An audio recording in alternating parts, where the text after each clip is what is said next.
ఏడేళ్ల బంధం నూరేళ్ల పంట అంటూ పెళ్లి పిటలెక్కుతున్నారు.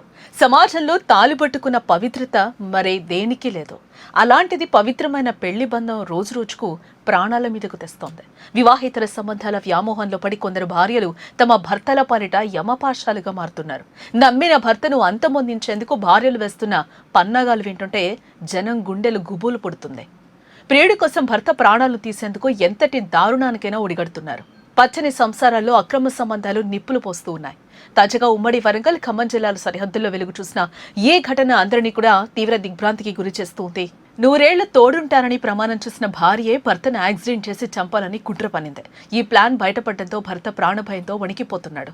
మహబూబాబాద్ జిల్లా డోర్నకల్ మండలం చిలుకోడు గ్రామానికి చెందిన రాజేశ్వరరావుకు సూర్యాపేట జిల్లా మోతే మండలం రాఘవాపురం గ్రామానికి చెందిన భవానీతో 2016లో వివాహం జరిగింది. వీరికిద్దరు పిల్లలు కూడా ఉన్నారు. రాజేశ్వరరావు ఖమ్మంలోని ఒక ప్రైవేట్ ఆసుపత్రిలో ఉద్యోగం చేస్తూ కుటుంబాన్ని పోషిస్తూ ఉన్నాడు. ఇల్లు సజావుగా సాగుతుందనుకున్న సమయంలో ఖమ్మంలో కొరియర్ బాయ్గా పనిచేస్తున్న సైదులతో భవానీ పరిచయం ఏర్పడింది. ఆ పరిచయం కాస్త వివాహేతర సంబంధానికి దారితీసింది.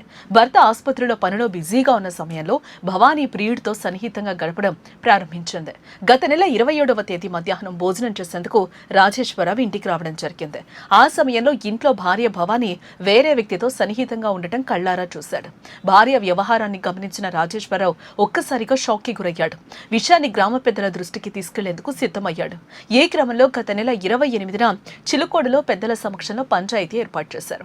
పంచాయతీకి పక్క ఊర్లో ఉన్న తన అన్నను తీసుకురావడానికి రాజేశ్వరరావు ద్విచక్ర వాహనంపై బయలుదేరాడు. దారిలో ప్రియుడు సైదులు అతన్ని బైక్పై వేగంగా వెంబడించాడు. తీవ్ర భయాందోళనకు గురైన రాజేశ్వరరావు సైదుల నుంచి ఎలాగోలా తప్పించుకుని తిరిగి చిలుకోడుకు చేరుకున్నాడు.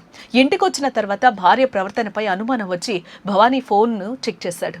ఆ ఫోన్ చూడగానే రాజేశ్వరరావు కాళ్ల కింద భూమి కంపించినంత పనైంది.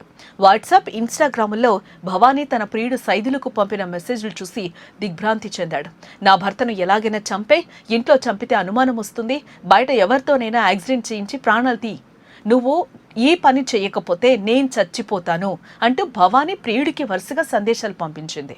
భార్య వేసిన కుట్ర ప్లాన్ మొత్తం చాటింగ్లో స్పష్టంగా కనిపించింది. తన ప్రాణానికే ప్రమాదం ఉందని గ్రహించిన రాజేశ్వరరావు ఆ చాటింగ్ స్క్రీన్ షాట్స్ను తీసుకున్నాడు. ఈ నెల 1వ తేదీన ఆధారాలతో సహా డోర్నకల్ పోలీస్ స్టేషన్లో భార్య భవానీ, ఆమె ప్రియుడు సైదులపై ఫిర్యాదు చేశాడు. ఘటన జరిగిన ప్రదేశం ఆధారంగా పోలీసులు అక్కడ 0 ఎఫ్ఐఆర్ నమోదు చేశారు. అనంతరం కేసును ఖమ్మం రూరల్ పోలీస్ స్టేషన్కు బదిలీ చేశారు. కేసు బదిలీ అయ్యి రోజులు గడుస్తున్నా పోలీసులు భార్యపై గాని ప్రియుడిపై గాని ఎలాంటి చర్యలు తీసుకోలేదు. ప్రాణభయంతో తీవ్ర ఆందోళన చెందుతున్న రాజేశ్వరరావు గురువారం ఖమ్మం రూరల్ పోలీస్ స్టేషన్లో మరోసారి రాతపూర్వకంగా ఫిర్యాదు చేయడం జరిగింది. తమ ప్రాణాలకు రక్షణ కల్పించి భర్తను చంపేందుకు కుట్ర పన్నిన భార్య, ఆమె ప్రియుడిపై కఠిన చర్యలు తీసుకోవాలని వేడుకుంటున్నాడు. భార్యే కాలయముడిగా మారిన ఈ ఘటన స్థానికంగా తీవ్ర కలకలమే రేపుతోంది.